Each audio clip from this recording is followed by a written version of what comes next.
Salut à tous, c'est Thibaut. Aujourd'hui, je vous parle de Monkey Temple. C'est un jeu de Carl Origon, Chiara Zanchetta et Matteo Cimenti, c'est illustré par Mariano De Biasi et le tout est édité par Space Balloon Game. C'est jouable de 3 à 8 joueurs à partir de 8 ans pour des parties d'environ 30 minutes. Monkey Temple est un jeu de communication, de déduction et d'association d'idées où les joueurs vont devoir retrouver des objets qui ont été volés par des singes à des touristes. Mais dis-moi, comment ça marche en fait vraiment Monkey Temple ?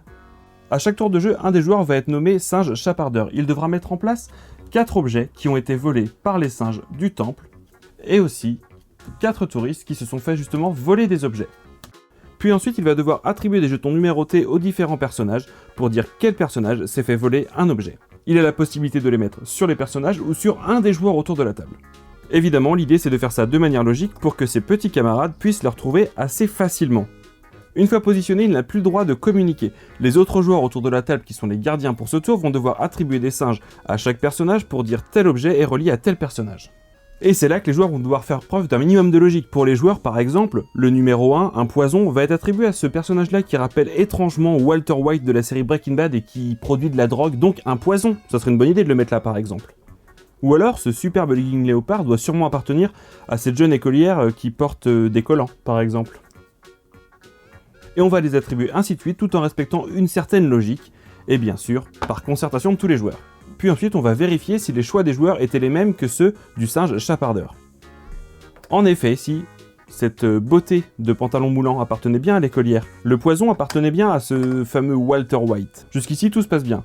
Par contre, on pensait que le balai appartenait à cet employé de bureau un peu bedonnant.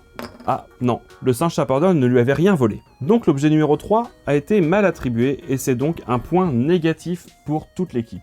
Mais je vous ai aussi dit que le singe pouvait attribuer un objet à un des joueurs autour de la table. Ici, notre cher camarade qui joue en face de moi, que nous appellerons Boubou aujourd'hui, est jardinier dans la vie, donc le singe a pensé malin de lui attribuer la tondeuse à gazon, ce que nous avons su retrouver. Et les tours vont s'enchaîner ainsi de suite jusqu'à temps que nous ayons atteint la 5e manche. Si toutefois avant, on a 9 objets mal attribués, la partie s'arrête et nous avons perdu. Par contre, au terme du décompte, si nous avons moins de 9 objets, nous gagnons tous ensemble la partie. Voilà, vous en savez un petit peu plus sur Monkey Temple. C'est donc un jeu de communication très malin et subtil où les joueurs travaillent ensemble. Enfin, jusqu'à ce qu'ils soient plus d'accord avec le choix de leur coéquipier en fait.